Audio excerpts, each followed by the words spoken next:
Dare to dream में आपका स्वागत है। आज हम आपको धनतेरस की कथा के बारे में बताएंगे। देश भर में धनतेरस का त्योहार मनाया जा रहा है। धनतेरस दो शब्दों से मिलकर बना है, धन और तेरस, जिसका अर्थ लगाया जाता है धन को 13 गुना करना। इसमें तेरस संस्कृत भाषा के त्रयोदश का हिंदी वर्जन है।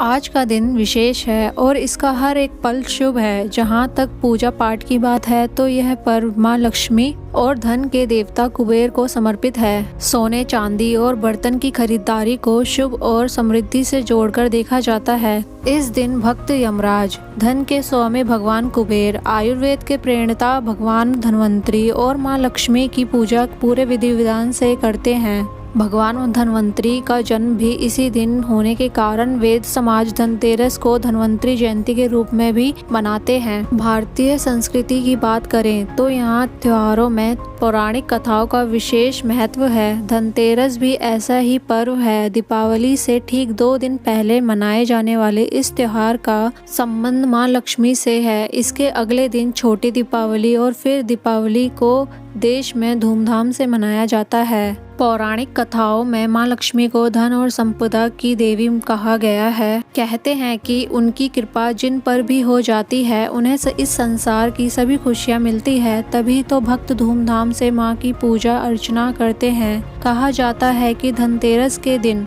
आप जो कुछ खरीदते हैं वह आपके जीवन में शुभ बनकर आता है। कहते हैं कि इस दिन पूजा पाठ और खरीदारी से स्थायी रूप से धन का वास हो जाता है।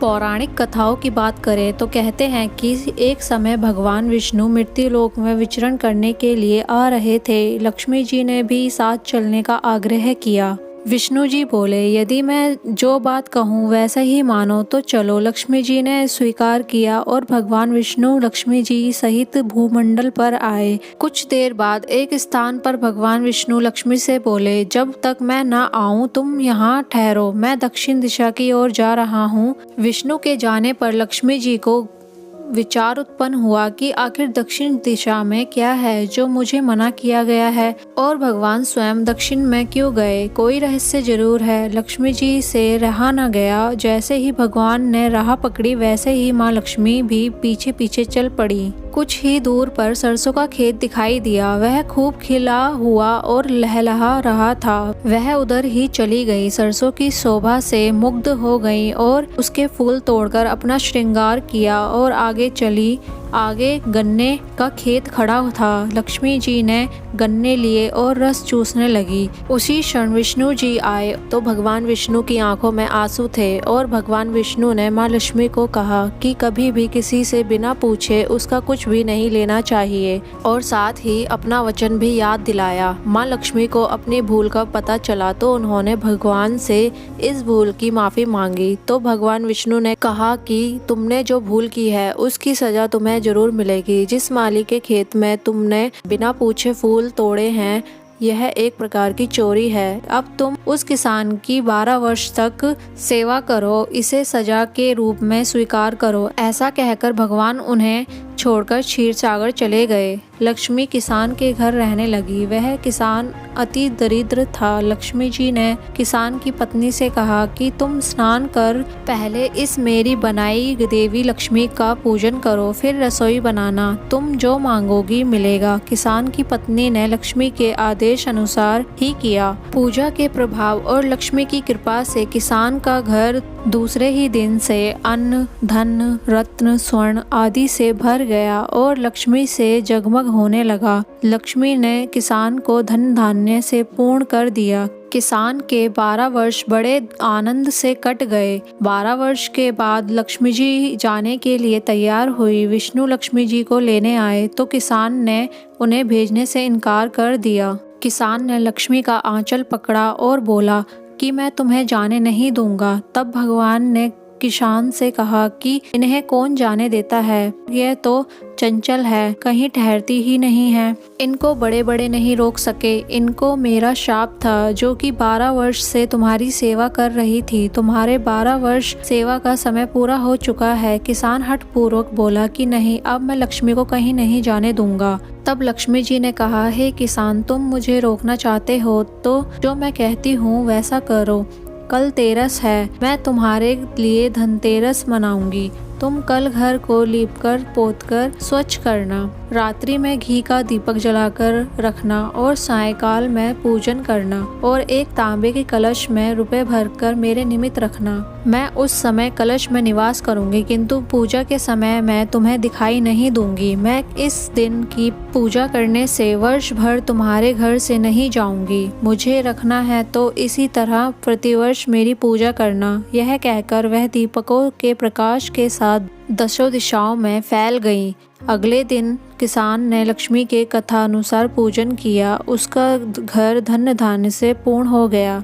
इसी भांति वह हर वर्ष तेरस के दिन लक्ष्मी की पूजा करने लगा। ऐसी मान्यता है कि तब से तेरस के दिन धन की देवी की पूजा की परंपरा शुरू हुई और आज भी माँ लक्ष्मी की कृपा प्राप्त करने के लिए धनतेरस का त्योहार मनाया जाता है। एक दूसरी कथा के अनुसार कार्तिक कृष्ण पक्ष के त्रयोदशी तिथि के दिन भगवान धन्वंतरी का जन्म हुआ था।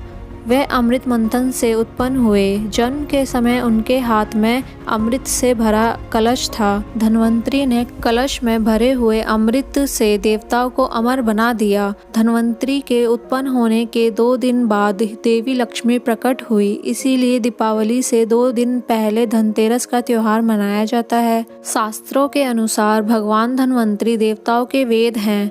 इनकी भक्ति और पूजा से आरोग्य, सुख यानी स्वास्थ्य लाभ मिलता है। मान्यता है कि भगवान धन्वंतरी विष्णु के अंश अवतार हैं। संसार में चिकित्सा विज्ञान के विस्तार और प्रसार के लिए ही भगवान विष्णु ने धन्वंतरी का अवतार लिया था। धनतेरस के दिन चांदी खरीदने की भी प्रथा है। इस दिन लोग चांदी के बर्तन भी खरीदते हैं, जिसके पीछे यह कारण माना जाता है कि यह चंद्रमा का प्रतीक है जो शीतलता प्रदान करता है और मन में संतोष रूपी धन का वास होता है। संतोष को सबसे बड़ा धन कहा गया है।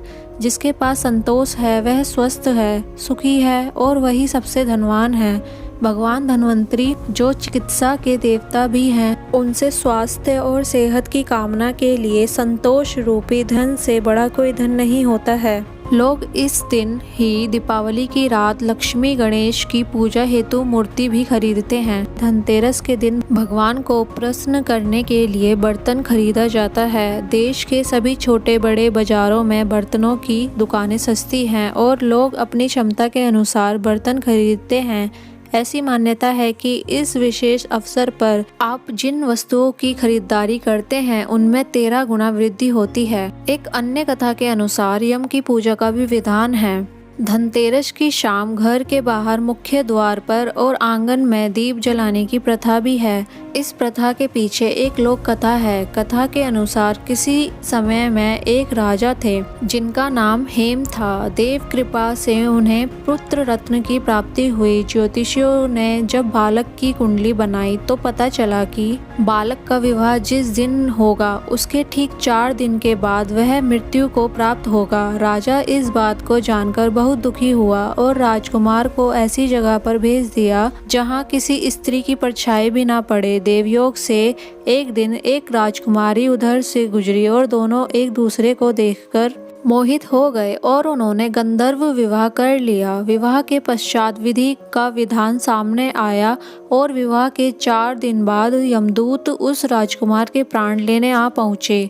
जब यमदूत राजकुमार के प्राण ले जा रहे थे उस वक्त नवविवाहिता उसकी पत्नी का विलाप सुनकर उनका हृदय भी द्रवित हो उठा, परंतु विधि के अनुसार उन्हें अपना कार्य करना पड़ा। यमराज को जब यमदूत यह कह रहे थे उसी समय उनमें से एक ने यम देवता से विनती की कि हे यमराज, क्या ऐसा कोई उपाय नहीं है जिससे मनुष्य अकाल मृत्यु से मुक्त हो जाए। दूत के इस प्रकार अनुरोध करने से यम देवता बोले, हे दूत, अकाल मृत्यु तो कर्म की गति है। इससे मुक्ति का एक आसान तरीका मैं तुम्हें बताता हूँ, सो सुनो।